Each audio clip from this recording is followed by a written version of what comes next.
So I was just finishing up cutting the last bit of fabric, and I was cutting up the last fat quarters of fabric and laying the strips down to then go through and cut them because there's just so much cutting involved, and this is one of the parts that I find sometimes a little bit more tedious to do with quilting. I enjoy looking at all of the fabric and sort of enjoying that part, but keeping up with the cuts is a little bit worrisome. And of course, on the very last one, I've messed up. So I am a ½ inch short on this block. This was supposed to be a ½ inch larger, and it's to turn into a half square triangle. And so I had a bit of a worry and then said, well, let me look, how are they doing the half square triangle in the pattern? And so I looked in the pattern, and they're doing a 4 at a time method for half square triangles, meaning you're cutting your square much larger to get 4 all in one go,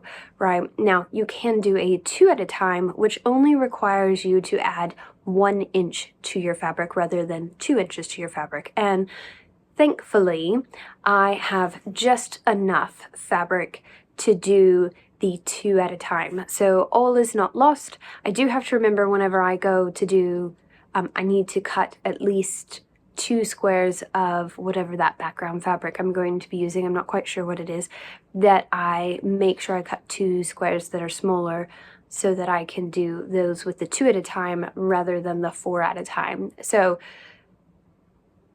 it's always a little bit nerve-wracking whenever you mess up, but it's okay. You just have to take a moment, look at your pattern. There are more than one way to do a quilt and to do a block, and you just have to take a moment to breathe and see how you can figure it out, because we can always troubleshoot it. So that's what I'll be doing with this. Is this one will be a little bit different, and I'll have to kind of remember that as I go. Maybe I'll put a little pin in it to help me just remember, like, oh yes, that's my mess up block. Or what I'll probably do is just go ahead after this and cut whatever that background fabric is going to be with these, if it is background fabric, and that way I can go ahead and do the half square triangles, get these done, and then they don't look like a mess up. They look like a completed part of the quilt. So we are making progress here. A little bit of a snafu, but it's okay.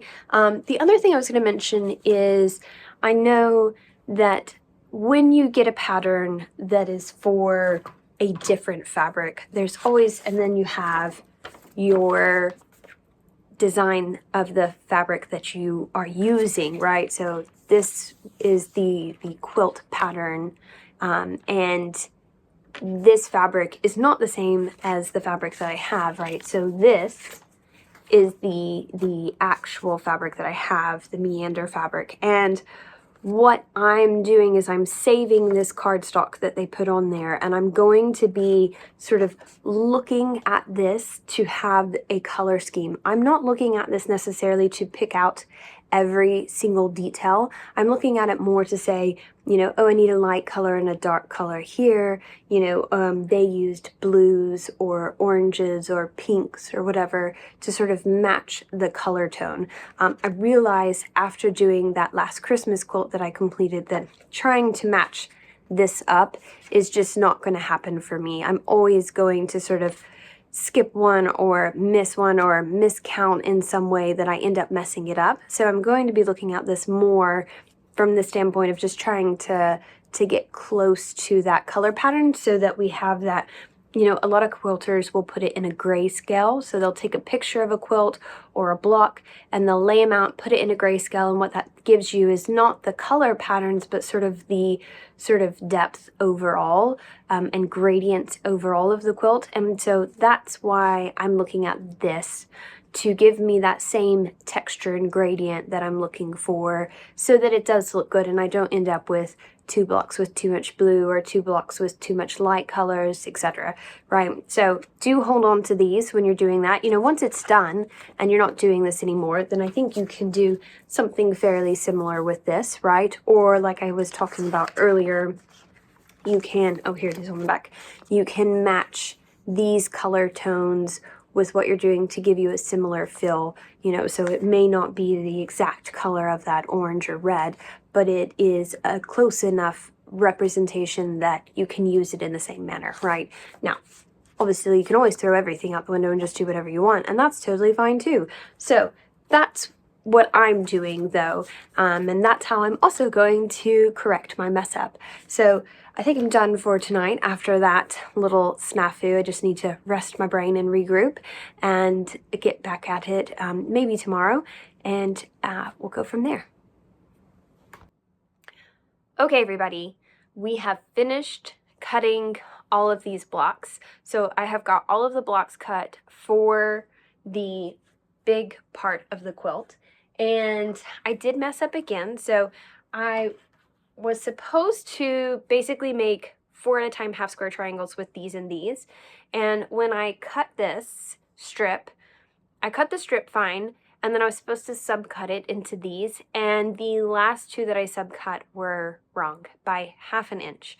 Thankfully, I was able to sort of save that, and because the 2 parts that I messed up, right? So I messed up on this block, these blocks, and the white blocks. Those actually go together. So they're supposed to make 4 at a time half square triangles, and I was able to thankfully cut enough of the white fabric for my extra, and basically I'm going to do 2 at a time, and I did check to see if it would work, and it did. So this is one that I had messed up on, and I was able to cut one of the white blocks down to this size, and once I open it up, it's going to be the correct size. I was very nervous about that, but I was able to fix it, and thankfully the mess up that I did was actually on the same block instead of messing up in 2 different areas where that probably would have been worse. So that's why my least favorite part of quilting and piecing is honestly cutting the fabric, because I always feel like I'm just, you know, it just takes one lapse in sort of cognition or focus and you've really messed it up. Now, if you're not doing a quilt kit, well, even if you're doing a quilt kit, you can still go and buy other fabric, but it's just a pain. You know, that's not what we want to do. So I persevered, and we're okay. I do feel like every time I've messed up in a quilt kit, I've been able to fix it. So I feel good about that, you know, or I've been able to sort of finagle it so it's okay. And once again, we have persevered. There's going to be a time where I tell you guys that I've really messed up and I got to order fabric. I'm sure it's coming. But for the moment, we continue to persevere and keep our head above water. And so I'm going to go ahead and start all of these 4 at a time half square triangles. And we'll get those done so that we can see part of this beautiful block coming together. And what I also love about this is, I've never done 4 at a time half square triangles. So I'm really excited to do a new technique and see that. But B, I don't have to match anything. I can just plop these together and sew them, and it's going to be great. And I'm really excited about that because you can just put on the Chateau Diaries and put in your ear pods and sew away, and it's just so much fun to do that. Also, I've got to work on the bumblebees. I haven't finished my 5 bumblebee blocks, so I may do that first, and then I will jump back into this. So let's get this done.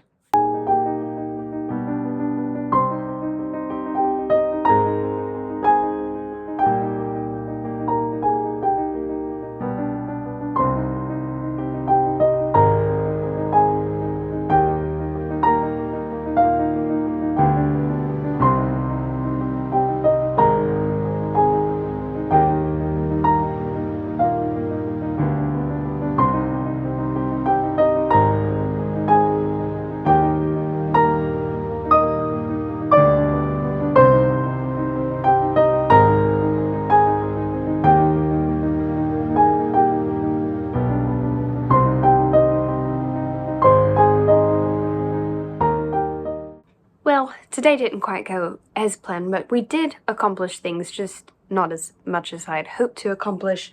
And some of that was, of course, my own fault of just getting distracted doing other things and also just running out of time. But I did accomplish things, so I did complete my 5 bumblebee squares here.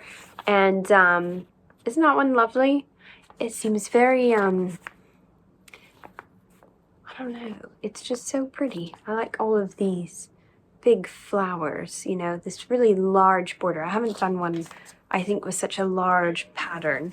They've all been very, very small, like this one, very small. So, nice purple one. And then the last two blue ones.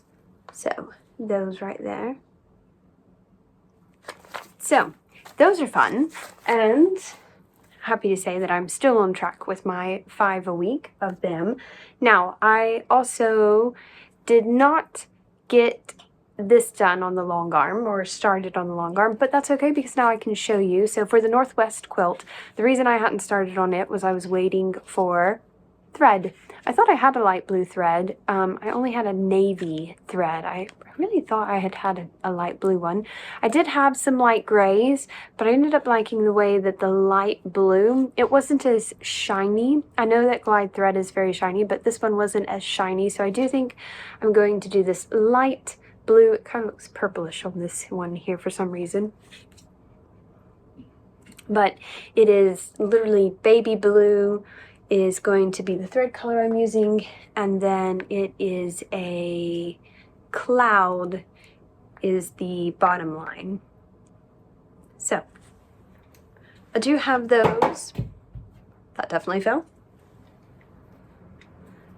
I do have these now when I'm ready to start that part. So we'll set those over there. And then last but not least, I have actually completed some of the half square triangle blocks. And man, doing the 4 at a time half square triangle is super easy. I don't know why I haven't done that more. It's so much better than doing each individual block. So I will have to do that more, and in quilts where I'm doing half square triangles, I'll have to see if I can just go ahead and do it that way. But it certainly would make doing half square triangle quilts like just so much faster. You know, there's still a lot of cut down, right? So I still have, let's see, all of these to go ahead and cut down, but you know, the initial sewing part was very, very easy.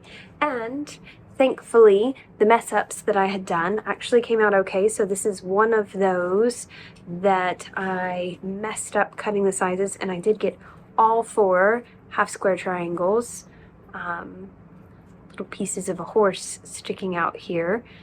This one's the best one. I like that one the best because you see all of the horse. Of course, once I do that quarter, I'll probably cut off some of his head there. But it is really pretty fabric. So, and I'm very excited that I was able to salvage my screw up, which is good. Now, it's sort of towards the evening time, and I'm going to start winding down for bed.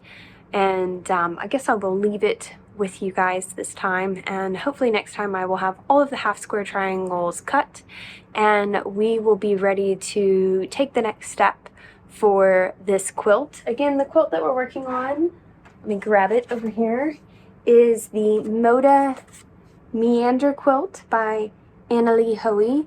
Right there is sort of the picture of it. It's a gorgeous, gorgeous quilt. I've been wanting to do it for a really long time. I'm super excited to do it, and I'd love to do it also with some, oh, what is her name? I think it's Anna Glass fabric. She does very bright, bold colors, and I think that this would look really pretty with some really bright, bold colors, you know. So yeah, some Anna Glass. I think it's Anna Glass. I don't know. I'll write it down in the notes if it's not that. So I hope all of you have enjoyed this hodgepodge of a quilt video, and certainly will be keeping you guys updated on the progress on the quilt, as well as my progress once I get started on the Northwest quilt and getting it done. Of course, we are doing it as the pantograph pattern, so it won't be, I guess, that much filming or excitement of it because you all have seen that, but I will keep you updated on the progress with it. And as always, I hope you guys have a wonderful day, and we'll see you next time on The Little Quilter. Thanks.